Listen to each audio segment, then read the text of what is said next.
আজকে আমি খুব সহজে একদম নরম তুলতুলে সরু চাকলি পিঠা বানিয়ে দেখাবো। এই সরু চাকলি পিঠা এতটাই খেতে সুন্দর হয় যে বাচ্চা থেকে বড় সবাই খেতে খুবই পছন্দ করে, আর বানানো এতটাই সহজ যে কেউ খুব সহজেই বানিয়ে ফেলতে পারবে।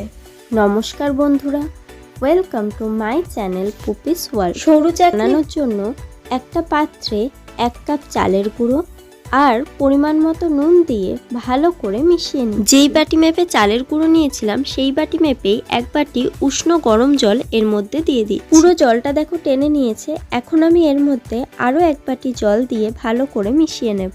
একবারে কিন্তু অনেকটা জল দেয়া যাবে না, এরকম বারবার করে অল্প অল্প জল দিয়ে মিশিয়ে নিতে হবে। দেখো আমি একটা স্মুথ ব্যাটার তৈরি করে নিয়েছি। এই ব্যাটারটা কিন্তু খুব বেশি ঘনও হবে না, আবার খুব বেশি পাতলাও হবে না। দেখো ঠিক আমি যেমন বানিয়েছি এরকম ভাবে বানিয়ে নিতে হবে। এখন এটা 15 মিনিট ঢাকা দিয়ে রেস্টে রেখে দেবো। 15 মিনিট হয়ে গেছে। এখন ব্যাটারটা পিঠে বানানোর জন্য একদম রেডি হয়ে গেছে। এখন এর মধ্যে 2 চামচ বেকিং সোডা দেবো আর অল্প একটু জল দিয়ে আবারও মিশ্রণটা ভালো করে মিশিয়ে নেব। এবার একটা প্যান খুব ভালো করে গরম করে নিয়ে এর মধ্যে সাদা তেল ব্রাশ করে ব্যাটারটা দিয়ে দিচ্ছি। ব্যাটারটা দিয়ে পুরো প্যানটার মধ্যে দেখো ছড়িয়ে নিচ্ছি, আর কত সুন্দরভাবে দেখো ফুটো ফুটো মতো হয়ে গেছে। পিঠেটা যখন হয়ে যাবে তখন দেখবে সাইড দিয়ে একাই ছেড়ে যাচ্ছে।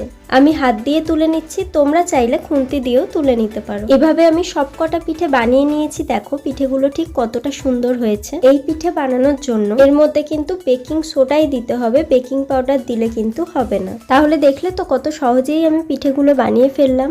তোমরাও কিন্তু পুরো ভিডিওটা ভালো করে দেখলে এই পিঠেগুলো খুব সহজেই বাড়িতে বানিয়ে ফেলতে পারবে।